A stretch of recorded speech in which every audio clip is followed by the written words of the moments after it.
हैं अगली खबर की तरफ। खूंटी की यह खबर बड़ी खबर रही आज की। खूंटी के मुरहू थाना इलाके में पीएलएफआई के बीच मुठभेड़ होती है पुलिस की, जिसमें 15 लाख का इनामी नक्सली जिदन गुड़िया मारा जाता है। आज सुबह करीब 9:30 बजे ये मुठभेड़ हुई। जिला पुलिस और सीआरपीएफ की संयुक्त कार्रवाई में ये सफलता मिली है। जिदन गुड़िया के मारे जाने के बाद पीएलएफआई को एक बड़ा झटका लगा है। पुलिस ने जिदन के शव को बरामद कर लिया है और उसके पास से AK-47 जिंदा कारतूस समेत कई सामान जब्त किए गए हैं। फिलहाल जंगल में सर्च ऑपरेशन जारी है। इनामी नक्सली था 15 लाख रुपए का पीएलएफआई का। कुछ दिन पहले ही पुलिस की तरफ से वैसे नक्सली जो काफी दुर्दांत है, खतरनाक, उनके सर पर इनाम की राशि रखी गई थी। जिदन गुड़िया उनमें शामिल था, जिस पर 15 लाख रुपए का इनाम था। और अब पुलिस के साथ मुठभेड़ में जिदन गुड़िया का सफाया हो चुका है।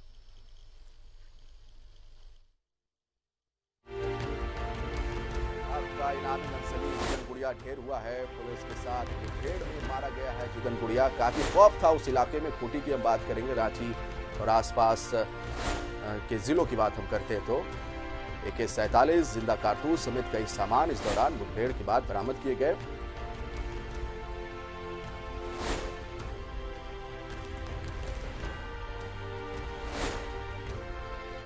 तो 15 लाख इनाम के पीएलएफआई उग्रवादी जिदन गुड़िया के पुलिस मुठभेड़ में मारे जाने पर झारखंड के डीजीपी MV राव ने प्रतिक्रिया दी है।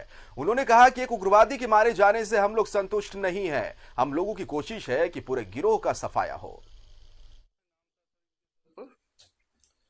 अभी जब मारा गया था हमको लगता है 15 का होगा, बट वो बड़ी इश्यू नहीं है। बट हम लोग किसी एक से कोई संतुष्ट नहीं है। हम लोग पूरे इन गिरोहों को मिटाना चाहते हैं। पूरे अपराधियों का दिए है कि इनके बारे में सूचना देने के लिए सूचना इतना प्राप्त हो रहा है। इसी का कारण है कि अभी लातेहार में एक क्रिमिनल मारा जाना हो, अभी इस संगठन का 2 क्रिमिनल मारा गया। ये जितना भी क्रिमिनल गिरोह है, तो अगर ये लॉजिकल सोचने वाले हैं तो अब सोचना है इन लोग को और इनके परिजनों को। गिरोह का सफाया किया जाएगा, साफ तौर पे ये कहना है डीजीपी MV राव का। ज्यादा जानकारी के लिए सीधा रुख करेंगे अपने सहयोगी शहनवाज का। शहनवाज, एक दुर्दांत और खतरनाक नक्सली ढेर हुआ है पीएलएफआई का, जिस पर 15 लाख रुपए के इनाम रखे गए थे। डीजीपी MV राव का साफ कहना है कि सिर्फ एक उग्रवादी के सफाई से काम बिल्कुल भी नहीं चलेगा।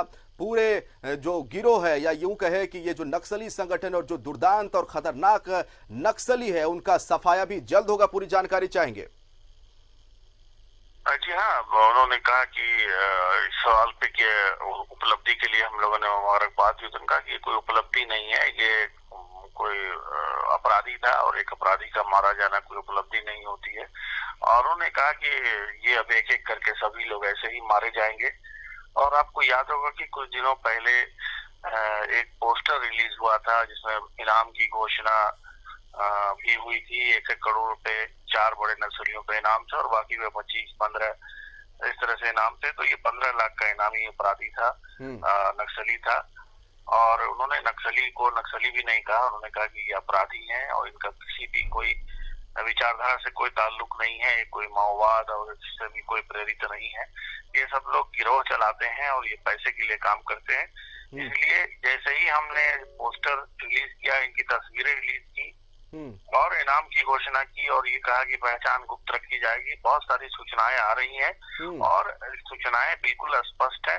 और इसी का नतीजा ये है कि ये जो अपराधी है, इसको आप नक्सली भी कह सकते हैं, वो मारा गया है और इसके पास AK-47 भी बरामद हुई है जी। और एक एक करके उन्होंने कहा कि जड़ मूल के साथ, फिर से उन्होंने दोहराया, जड़ मूल के साथ हम जल्द नक्सली गिरोहों का झारखंड से खात्मा कर देंगे। शाहनवाज, अगर अब भी ये नक्सली नहीं सुधरे, मुख्य धारा में नहीं लौटे, तो जिदन गुड़िया एक एग्जाम्पल है इन नक्सलियों के लिए, इन माओवादियों के लिए कि आप मुख्य धारा में नहीं लौटते हैं तो आपका भी हश्र यही होगा। हाँ, बेशक जाहिर है, जब शुरुआत हो चुकी है इसकी और जब राज्य के पुलिस प्रमुख इतने कॉन्फिडेंस के साथ कह चुके कि जड़ मूल के साथ हम नक्सलियों का सफाया करेंगे। पिछली बार जब ये उन्होंने कहा था तब लोगों ने उसको हल्के एम लेने की कोशिश की थी, लेकिन आज उसका प्रत्यक्ष परिणाम सामने है कि एक इतना बड़ा 15 लाख का इनामी नक्सली ढेर हो गया है। और जाहिर है स्ट्रेटेजिकल प्लानिंग पुलिस ने कर ली है। तमाम जो पारामिलिट्री फोर्सेज और नक्सल अभियान में, एंटी नक्सल अभियान में जितने भी फोर्सेज लगी हुई हैं, ये कई वर्षों से लगी हुई हैं। अब यूनिफाइड कमांड करके सबको, खास तौर पे जो सूचनाएं पब्लिक से मिल रही है, पब्लिक इनके खिलाफ सूचनाएं दे रही है। और उन्होंने कहा, डीजीपी ने कहा कि अब पब्लिक दहशत में थी, डरी हुई थी पब्लिक, इसलिए कोई इसके खिलाफ कोई सूचना नहीं। चलिए, तो पब्लिक जी शहनवाज, और हम उस पर एक्शन कर रहे हैं। चलिए, तो पब्लिक डरी हुई थी, लेकिन अब जो सूचनाएं हैं वो भी निकल रही है। साफ तौर पे कहा गया है डीजीपी एमयू राव की तरफ से कि अगर इस तरह की कोई सूचना इन नक्सलियों से संबंधित आपको मिलती तो आप इसकी सूचना हम तक दें, आपकी पहचान गुप्त रखी जाएगी। और साफ तौर पे डीजीपी एमयू राव का कहना है कि अगर नक्सली मुख्य धारा में अब भी नहीं लौटे तो इनका सफाया इसी तरह से जारी रहेगा।